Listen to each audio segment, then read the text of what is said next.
ہمارے آقا کریم رحمت دو جہان محمد مصطفیٰ صلی اللہ علیہ وآلہ وسلم نے ارشاد فرمایا، اپنے والد کے ساتھ سب سے بڑا نیک سلوک یہ ہے کہ انسان اس شخص سے بھی بہت اچھا سلوک کرے جس کے ساتھ اس کے والد کا محبت کا رشتہ تھا۔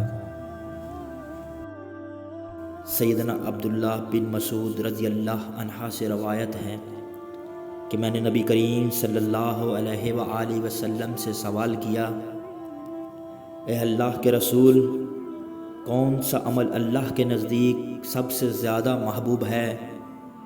آپ صلی اللہ علیہ وآلہ وسلم نے جواب دیا کہ نماز کو وقت پر ادا کرنا۔ دوسرا آپ صلی اللہ علیہ وآلہ وسلم نے فرمایا، اپنے والدین کے ساتھ حسن سلوک کرنا۔ رسول کریم صلی اللہ علیہ وآلہ وسلم نے فرمایا، لوگو، اپنے ماں باپ اور بتوں کی قسم نہ کھاؤ اور نہ ہی اللہ کے علاوہ کسی اور کی قسم کھاؤ۔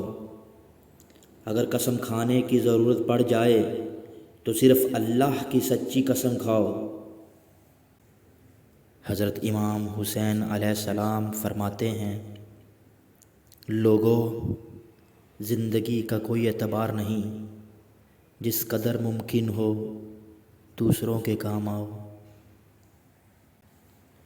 ہمارے آقا مولا حضرت محمد صلی اللہ علیہ وآلہ وسلم فرماتے ہیں، عورت کے لیے یہ بہت ہی مبارک ہے کہ اس کی پہلی اولاد لڑکی ہو۔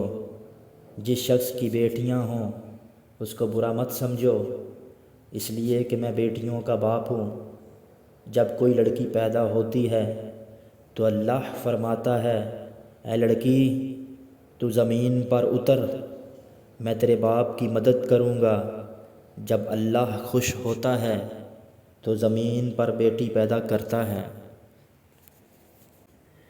حضرت امیر المومنین امام علی علیہ السلام فرماتے ہیں، لوگو، ہر سنی ہوئی بات کو بیان نہ کرو، ورنہ تمہاری بے وقوفی کے لیے یہی بات کافی ہے۔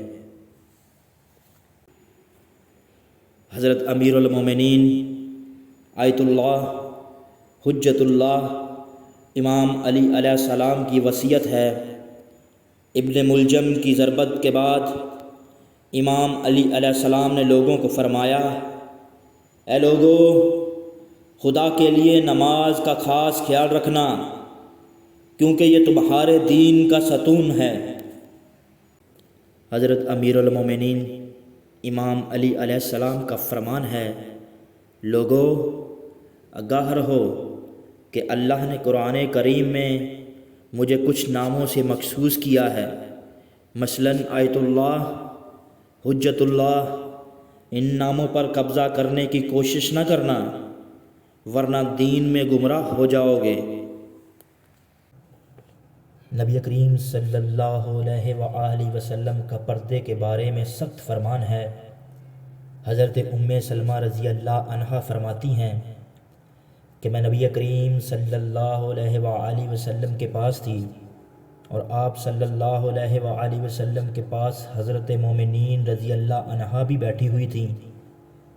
اتنے میں نبی نے صحابی ابن مکتوم رضی اللہ عنہ آ گئے تو نبی کریم صلی اللہ علیہ وآلہ وسلم نے فرمایا، تم دونوں اس سے پردہ کرو۔ ہم نے عرض کیا، اے اللہ کے رسول، کیا وہ نبینہ نہیں ہیں؟ نہ وہ ہمیں دیکھتے ہیں اور نہ وہ ہمیں پہچانتے ہیں۔ ہمارے نبی کریم صلی اللہ علیہ وآلہ وسلم نے فرمایا، کیا تم بھی نبینہ ہو؟ کیا تم انہیں نہیں دیکھتی؟